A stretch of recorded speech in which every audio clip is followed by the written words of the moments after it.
Let me start with a situation many senior leaders quietly experience.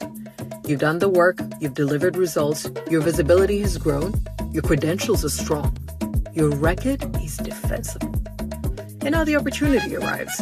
A board role, an executive appointment, a global advisory position. You walk into the room, the conversation is respectful, the questions are thoughtful, the meeting ends positively. And yet, weeks later, you hear, we decided to go in a different direction. Or sometimes you hear nothing at all. What happened? Most leaders assume the decision was about qualifications. But at the highest levels of leadership, the real question institutions ask is rarely, is this person talented?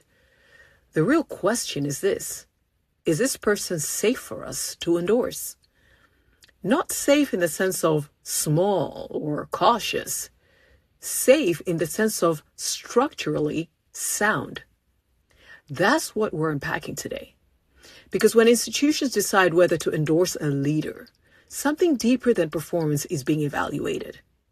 Hi, I'm Modesta Mahiga, CEO of Authority Global LLC and host of the Authority Advantage podcast.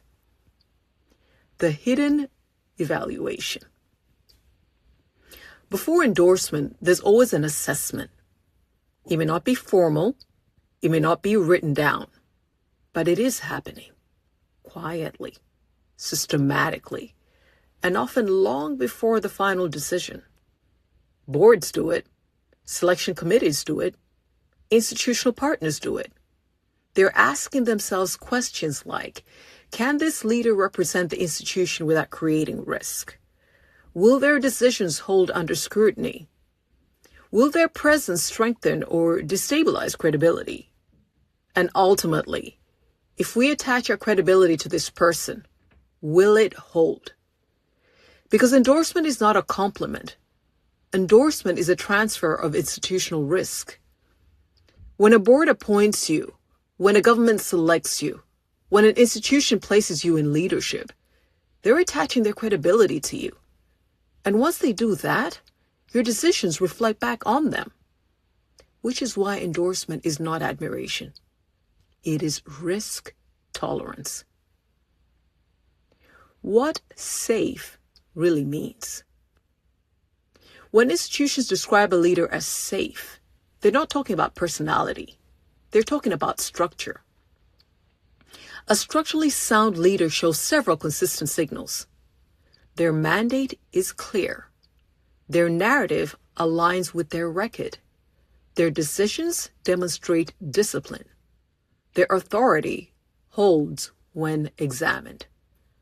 And most importantly, others feel comfortable transferring trust to them. This is not about playing small. Many highly visible leaders fail this test, not because they lack capability, but because their authority appears unstable under pressure. Institutions avoid instability because instability creates governance risk. The gates behind the decision. In earlier episodes, we explored what I call the 5 gates of executive authority. Today, we're not going to walk through each gate again, but they form the structure institutions rely on when assessing leadership authority. Mandate, coherence, judgment, endurance under scrutiny, and finally, trust transfer.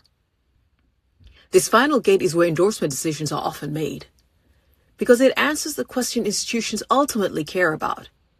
Can we safely attach our credibility to this leader? If the answer is uncertain, endorsement slows. If the answer is no, endorsement stops. The practical question every leader should ask. If you're pursuing executive or board level roles, here's a question worth asking yourself. Not am I qualified, but if an institution endorsed me tomorrow, would my authority strengthen their credibility or expose them to risk? That single question reframes how you think about leadership. Because authority is not just about what you achieve. It is about how stable your authority feels to those who must stand behind it. This episode closes the current series, but it also opens the next chapter. In March, we'll explore executive authority as a governance discipline. Not leadership inspiration, not branding advice. Authority architecture. We'll examine each of the 5 gates in depth. We'll analyze authority failures. We'll explore how leaders build authority that endures scrutiny. Because if you operate at executive, board, or institutional level, your authority is already being evaluated, whether you realize it or not.